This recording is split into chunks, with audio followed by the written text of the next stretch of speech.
It's totally another week. More limits. Alright. So, Stuart, Boaz, what'd you think about The Last Jedi? I enjoyed it a lot. I'm fucking ready to defend. That movie was perfection. It was good. What Not as perfect as episode 5. Oh, no. Those are more perfect movies. Yeah. But let's discuss the ranking. It is 5, 4, 8, correct? Yeah. Alright. Then 6 in Rogue One and 7. 6 in Rogue One. 7. You know what? Here's the thing, though. I want to talk... When was the last time you watched Revenge of the Sith? Revenge of the Sith is really good. The book. No. Stop fucking talking about the book. We're just talking about movies. Okay. A few weeks ago. I like Revenge of the Sith. I just wish there was... Where does it rank, though? Is it... what's better? Force Awakens or Revenge of the Sith?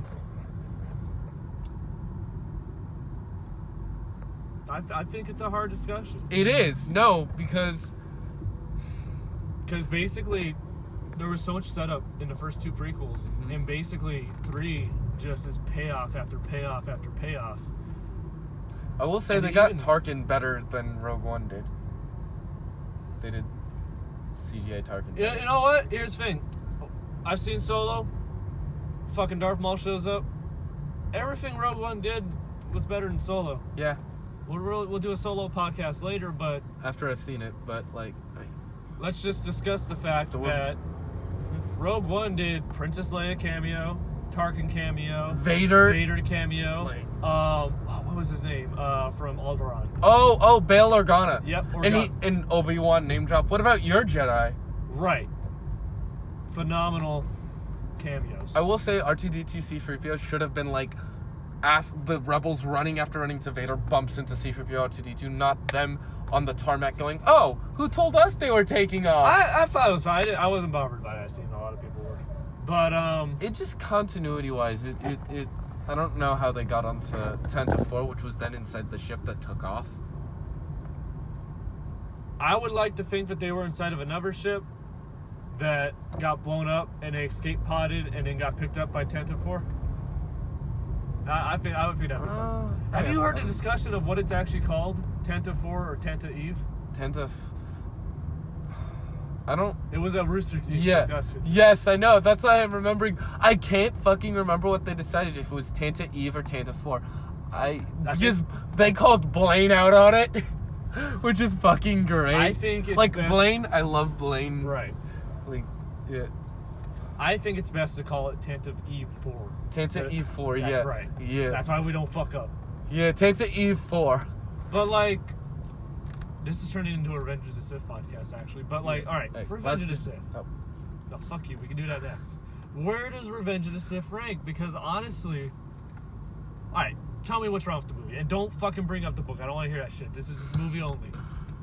Hayden Christensen, he does a lot better in this one, but he definitely has some weak moments, though we've discussed and we've come to, something I've noticed is when he's telling Obi-Wan, before they actually start fighting, there's no passion in his voice, and that's something because of the book that expands on it more. That's why I think he didn't have any passion, it came off flat because Anakin didn't actually feel it in the moment.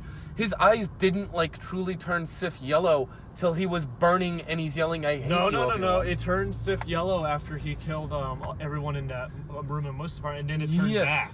Yeah, that's what I'm saying. Right. Yeah, he was still conflicted. Right. He was fighting, kind of like... And I feel like there was a lot of subtlety in that movie that a lot of people missed. Yeah, though I will say the fact that Anakin was crying, that was a fuck up on the cinematography and whoever was lighting, because you can't see...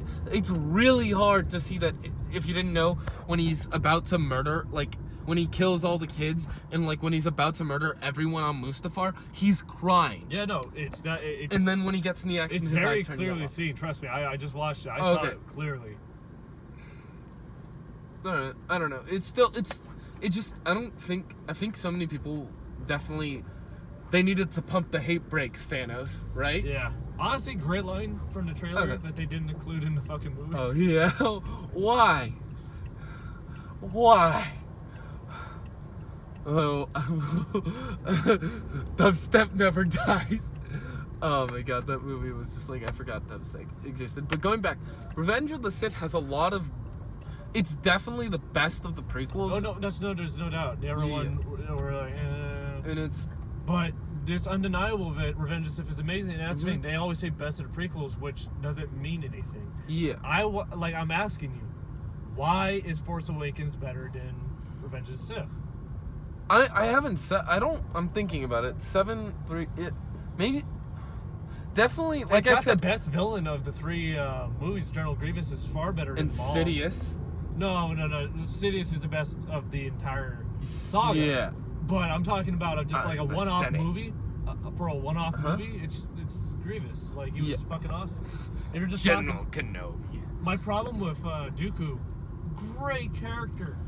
Wasted. I feel like he got how much in episode 2? Basically, I feel like Phantom Menace and Attack of the Clones, to make those movies better, should have been combined into one.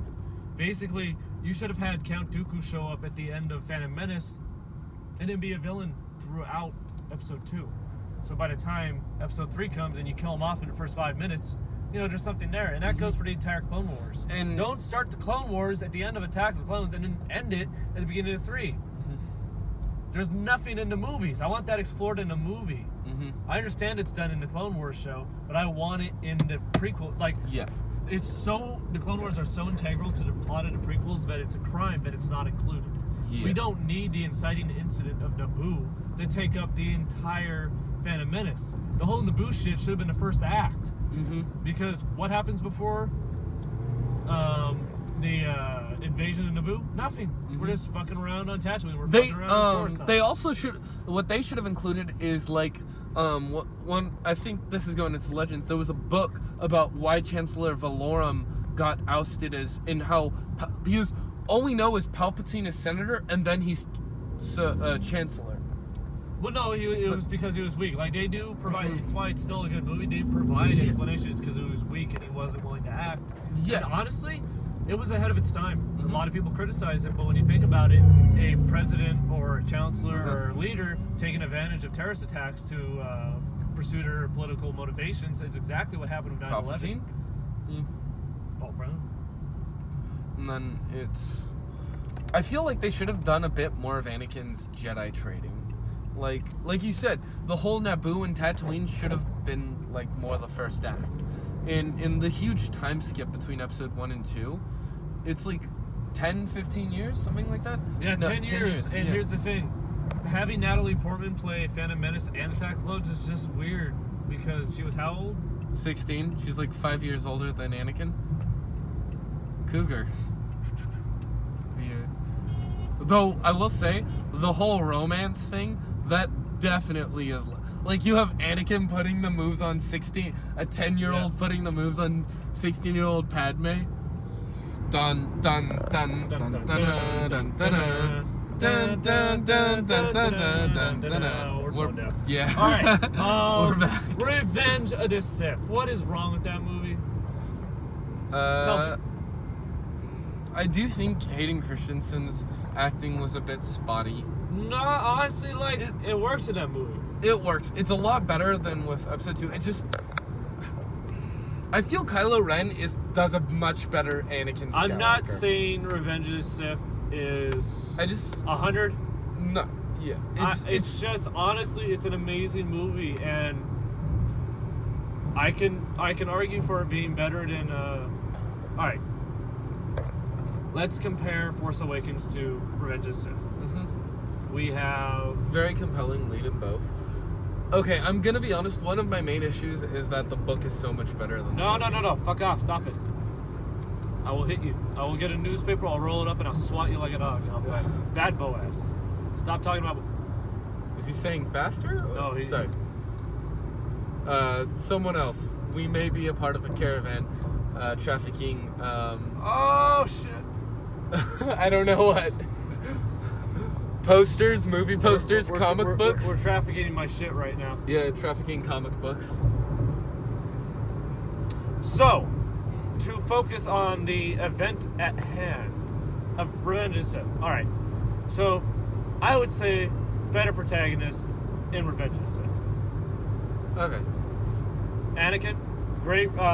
The movie does a great job opening scene showing you the hero that Anakin is. It shows you his manipulation and fall. Like, it all does that very well. You know what I mean? He was definitely very conflicted. Okay, I can't. How does Rey change? Rey? Yeah.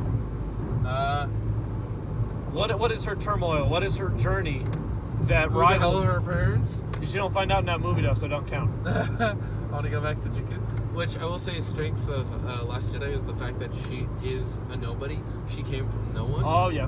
Which I was hoping. We're not talking about The Last Jedi. This is no longer a Last Jedi podcast. We're talking about Revenge of the Sith. Okay. All right. Force Awakens. Villains. Kylo. Sidious is better than Kylo. Yeah. And Snoke Grievous was is useless. better than Phasma. So. Phasma was the Boba Fett. Except Boba Fett did something. That's the thing. Stop wasting Phasma. You're such a great actor. What I know. the hell? Actress. Gwendolyn Christie is. Gwendolyn Christie. Well, actor is a gender neutral Yeah. term. Though that could lead to an argument. It's actress. Actress is a tacked on though, but like actor, like it's gender neutral, is it not? Oh yes. Though I've seen arguments for like, oh yeah, just because you're from California, dude isn't gender neutral. I guess. I guess. I don't Like my thing with the pronouns is like, if someone doesn't want to be called something, don't call me. You know what I mean? Mm-hmm. That's. Unless they're a dick, then you call them a dick. Yeah. Agreed for that. But no, getting off that touchy subject. Sorry, I'm awkward as hell. It's not touchy. We're not talking about Harvey Weinstein. Fucking hell. This ain't Stu's views. Yes, it is. God damn it. Not yet. You So can it's go in on treason, Harvey's. then. You can go in on Harvey Weinstein's. No. Unlimited power as I fuck it up. Why God. does your Sidious sound like Yoda?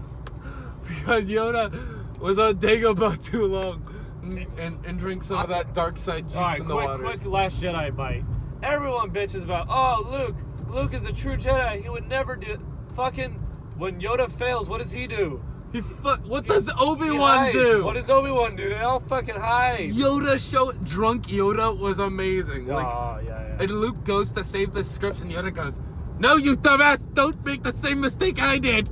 And lightning strikes. You know, everyone bitches that Yoda's not the same he was in the original that he is in the prequels. He's a fucking puppet in the. No shit. No. We're yeah. talking about character and Because personality. he. Oh yeah. It's 20 years earlier. Yeah, he didn't learn his mistake. He hadn't realized how bad, like, the Jedi are meant to fail. And that's why he's like, "No, Luke, you're falling into our ways." Though I will say, I'm sad, but at the same time, they killed Luke in the only way that I could have ever accepted. Him staring at twin suns. Yep. I wish he wasn't gone. I feel like they're gonna have to bring him back because... I feel like he'll come back as a ghost. I feel Or is it? They're gonna like Flashpoint bring him back where he's like, oh, he wasn't dead. He was just in the Flash, the Speed Force. No, that's bullshit. Well, no, I feel like Leia's gone.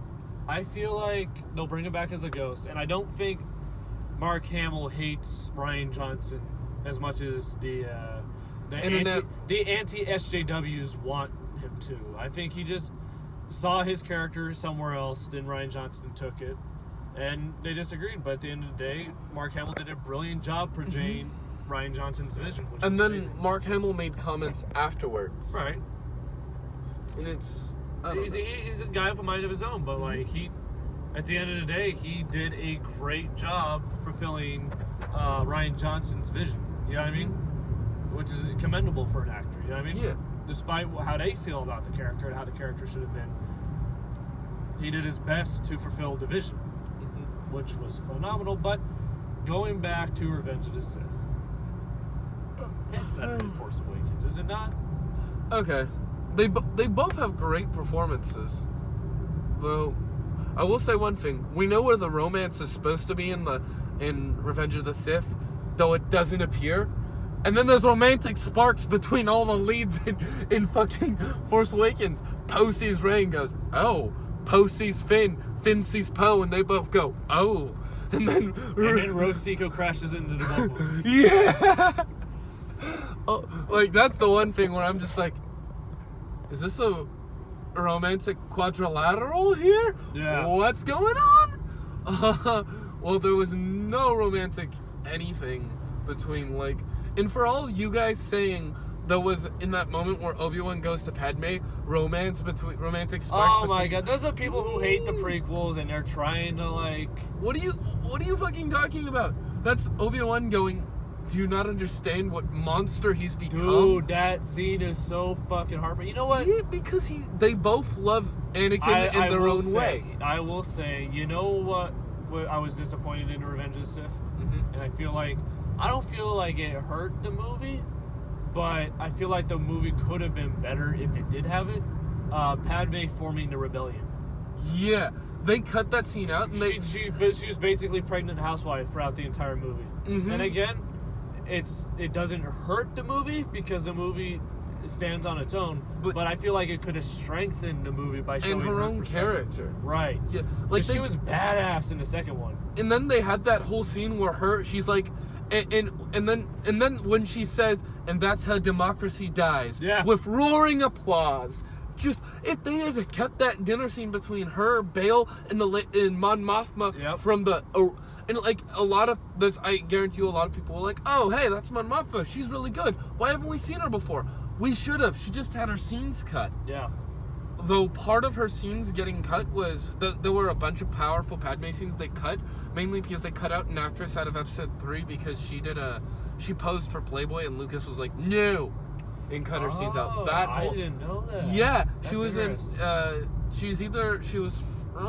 I don't know where she is. Research on this subject I must do. Yeah, no, like she posed the Playboy cover was in Star Wars. She was, and she's doing these sexy poses and whatnot. And I only know about this because of course you know about because I was talking about people were bitching about how Rey did nude scenes in movies, and I'm like, and they're like, Lucas had morals. Rey did nude scenes in movies? Yeah, Daisy More Ridley. research I must do. Oh my god. For the power of the Force, you must. Now, to everyone listening who's like, "Oh my God, Stuart's such a pervert." Remember, I am innocent. I know nothing of what Boaz is saying. Boaz is the pervert who knows all these things. Fuck up! Shut the fuck up. Boaz is I the one only who know knows. this because the same people who look for there's actual things to actually say. Like there's actual things. Boaz, you can why the fuck are you like having the camera focus on me the entire time? I don't fucking know. I am on every single one of these podcasts. They don't need to see my face anymore. They've seen it enough. What's up? Okay, so, no, I only know about this because I was seeing one of those stupid fights, and it's always something that's really pissing me off. All these people who are like anti-SJW, that's like the clickbait of their titles, and my biggest issue with them is they pick the dumbest things to fight over. There's legitimate criticisms of all of the movies. And then... Except Empire. Yes, agreed. And New Hope. Yes, agreed. And Last Jedi. We'll do that in another podcast. Yeah, I have we'll some... do that in another podcast. Everyone's different. But Revenge of the Sith, like, okay, alright. So I only know, not like I said. No, it's probably a 90? 92? No, honestly, like, I think it's higher, because, like... 95? 96? Look. Uh-huh. It's above Force Awakens. Can we agree on that? Yeah. Alright. Yeah. Okay. Now, the question is, and I can't answer this one, so... I can't answer for Return of the Jedi, so I'm going to leave that out of the equation for now, because I haven't seen it in a while. But Rogue One, where does it fit with Rogue One? Because Rogue One has a rocky beginning. It has a rocky beginning. I feel like it would be safe for the moment for our Star Wars ranking to just put Rogue One, Revenge of the Sith, and Return of the Jedi all tied until we rewatch and we discuss more. Rogue One, it has a rocky beginning, but when it takes off, holy the third crap. act. It's just nerdgasm after nerdgasm. Which is like, so, I don't know, for you, I saw Force Awakens, and it was really good, and then fucking Rogue One comes out, it's amazing, it's even better, and then Last Jedi comes out, and it's perfection, and then Solo. It's like... Solo, honestly, it took no risks, like we said, like Rogue One took risks. Solo, it's better than Clone Wars, the movie. The Clone Wars movie, but that's because Clone Wars movie should have just been a story arc, not a fucking movie. and Clone Wars gets better. I guess I gotta witness this, to be honest. I'm telling you, seasons you know what 4, doesn't get 5, better? 6. Rebels. Only because Ezra's a crap MC. Yeah. Kanan was so... Like, when Kanan died... I know, like, one of my favorite YouTubers, Dashstar, did a video about Kanan. Like, he dropped off Rebels because Ezra is so... Rebels would be so much better if it didn't... That's, like, the difference between Clone Wars and Rebels is Anakin Skywalker is so good, especially in, like, seasons 4, 5, 6. We really see Anakin. Like, a fully fleshed out Anakin. That's the thing, like, they did a really good job. Like, the prequels has a great arc for Anakin. The problem is he can't pull it off in the second movie, and that's where it's most important. Honestly, the only thing that saves Anakin scenes in Attack of Clones is Padme. Padme is a badass character. You can't deny that. Except that romance scene. No, the romance is awful, and her character is damaged because of her, just excusing the fact that Anakin slaughtered an entire village because humans are angry. But again, she is a badass character that, in any other scenario ever in a relationship, takes charge. And like, Anakin's like, we need to save Padme, and Obi-Wan's like, I think she's already on top of it, as she's almost 3/4 of the way up after picking her or up. even the fact that the council is like, stay put, and Anakin's like, fine, fuck Obi-Wan, and she's like, no, I'm going. And it's again, that's what makes her character, and I fucking love her in the second movie, and she was good in the third one. Like, she just was. She did nothing wrong. She just didn't do anything better. Right. She could have been better. And that's what I feel is lacking in Revenge of the Sith, is that it has a lot of great things, but it also has some good things that could have been better. Oh, yeah, for sure. Like, again, that's the thing about a Hunter movie. It's not saying that nothing could have been better in anything. The Dark Knight could be better. Empire Strikes Back could be better. We just don't know how. You know what I mean? Remove the Luke and Leia stuff. No. You don't know their brother and sister yet. You can't retroactively send a movie because something happened in another movie. Fair you just enough. gotta look at that movie on its own. Plot twist. Ben Solo isn't actually a Solo. But he isn't actually a Solo. He is full Skywalker. 100%. He's purebred Skywalker. As Deadpool said, as Wade Wilson said, they probably had consensual sex in that Bacta tank. Oh no. Great fucking... Says Littlefinger, who's Littlefinger. What exactly is your relation to the Sons of Stark? Tony doesn't have any sons yet. And on that note, we will transition into our Infinity Ward podcast. Yeah. Yeah, so let's stop this one. Full brakes. Like, Peace. hit the brakes, we're gonna crash.